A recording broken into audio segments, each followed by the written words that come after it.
Il l'attendait depuis des années sans vraiment s'en préoccuper. Puis l'épée de Damoclès est enfin tombée sur la région de San Francisco en pleine série mondiale de baseball.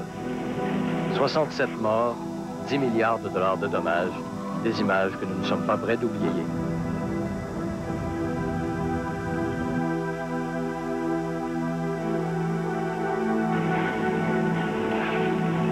Tremblement de terre chez Via Rail qui se fait tirer les voies sous les roues. Ses services seront coupés de moitié le 15 janvier 90 et 1700 employés seront mis à pied. Dans la région de Sainte-Agathe, un garde-chasse est tué par la flèche d'une arbalète. Aucune accusation n'est portée contre les deux hommes impliqués dans ce qui est finalement qualifié d'accident par les autorités. Ce qui fait dire aux compagnons de l'agent Luc Guindon que si c'est un orignal qui avait été abattu, les deux individus responsables s'en seraient moins bien tirés. Une petite excursion familiale se transforme en tragédie à Cormier Village au Nouveau-Brunswick. 13 personnes perdent la vie lorsqu'un camion heurte une charrette. Après la Vickers qui a annoncé qu'elle fermait ses portes, autre mauvaise nouvelle pour Montréal. Domtar effectuera 500 mises à pied. Les infirmières sont de retour au travail, les fonctionnaires aussi, mais les membres de la Fédération des affaires sociales ne veulent pas perdre la face. Entente pour la mise sur pied d'un organisme régional de transport, le métro se rendra à Laval au coût de 300 millions de dollars. Coup d'État raté au Panama. Washington s'en est mêlé, puis s'y est mêlé. Résultat, George Bush perd la face et le général Noriega augmente son prestige jusqu'au mois de décembre. Plusieurs retours et départs en ce mois d'octobre. Pierre Elliott Trudeau revient à la charge contre un lac Meech de plus en plus contesté. Le télévangéliste américain Jim Baker déménage derrière les barreaux pour prier pendant 45 ans pour avoir fraudé ses ouailles.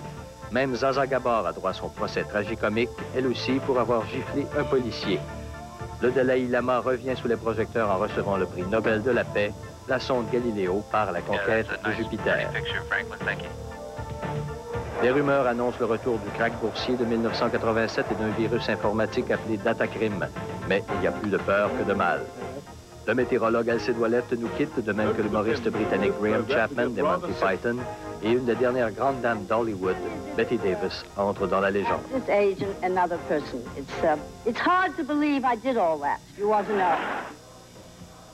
Après un quart de siècle d'emprisonnement, 7 leaders de l'ANC, dont le bras droit de Nelson Mandela, sont libérés par le gouvernement sud-africain, dirigé par le nouveau président Frédéric de Klerk.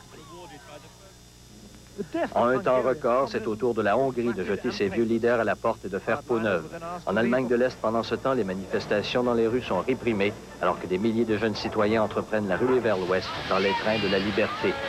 La situation est quelque peu tendue pour le 40e anniversaire du pays, alors que le vieux leader Erich Honecker résiste toujours aux réformes de son homologue soviétique. Après le départ de Gorbatchev, cependant, les événements se dérouleront très vite. Les manifestations se multiplieront devant les forces de l'ordre de plus en plus impassibles. Puis ce sera la chute d'Honecker, remplacée par son dauphin Egon Krenz, peu respecté par la population. La pression se fera de plus en plus forte sur le nouveau numéro 1.